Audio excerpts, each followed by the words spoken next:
করবেন না, তদন্তপূর্বক তার জিজ্ঞাসা করবেন।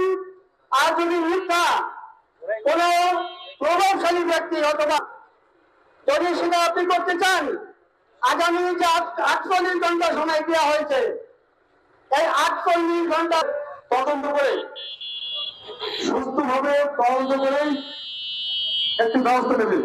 কারণ প্রেস ক্লাব সেখানে আমরা কেন দাঁড়িয়ে আছি, আমরা এটাই বোঝাতে চাই যে সাংবাদিক সমাজ এখন যৌনতা সর্বপরিবর্ষে আরিফুলের নামে মিথ্যা একটা স্বতন্ত্র মামলা গ্রামীণ বার্তার স্টাফ রিপোর্টার জনাব ওয়াহিদুজ্জামান শাহীন নিরপেক্ষ তদন্ত করে সাংবাদিক আরিফুল ইসলামের এই মিথ্যা ষড়যন্ত্র মামলার প্রতিবেদন দাখিল করবেন, এই আশা ব্যক্ত।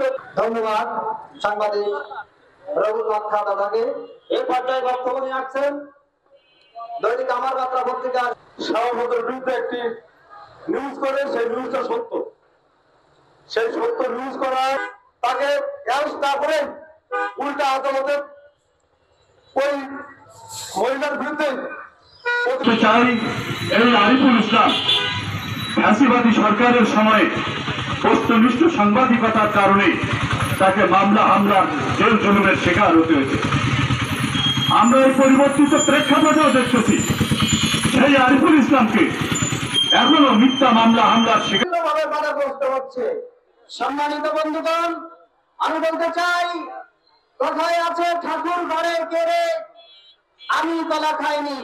সাংবাদিক আরিফুল এসআই শ্যামা প্রসাদের বিরুদ্ধে, দুর্নীতির চাঁদাবাজির বিরুদ্ধে রিপোর্ট করা, এই মিথ্যা মামলা দেওয়ার সাথে জড়িত তাদের বিরুদ্ধে ব্যবস্থা গ্রহণের দাবিতে আজকে আমরা সাংবাদিক সমাজে রাস্তায় দাঁড়িয়েছি। আমি একটি কথা বলতে চাই, আজকে আরিফুল যখন নিউজটা করেছিল চাঁদাবাজি নিউজ, সেটা মূলত ছিল সাতক্ষীরা এসআই, আমাদের আশা করি তারা এসআই